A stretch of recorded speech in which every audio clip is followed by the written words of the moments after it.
Well, at the moment, the most important problem with the food system is that it's disconnected from its ecological underpinnings, where we've set up the food system and we're operating the food system with ignorance of the sustainability considerations of the food supply and the way we are choosing to consume food and produce food just isn't sustainable and of course isn't healthy as well, as evidenced by the prevalence of non-communicable diseases and obesity.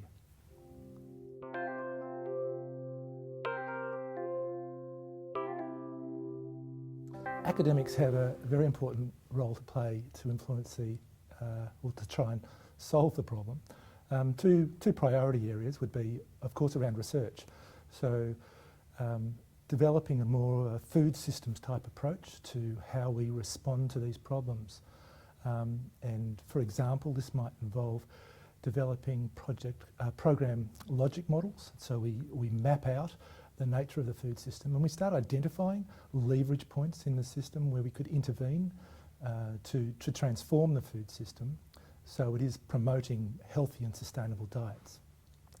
A second area that academics should be involved with is around translating their research into policy outcomes, and I think in a very broad sense of translation. So that involves advocacy, but it also involves direct engagement with policy makers, so that the decisions are being made in a food policy area aren't just about how we might get the latest new functional food, for example, but instead we look at what are the implications of our decisions across the food system as a whole.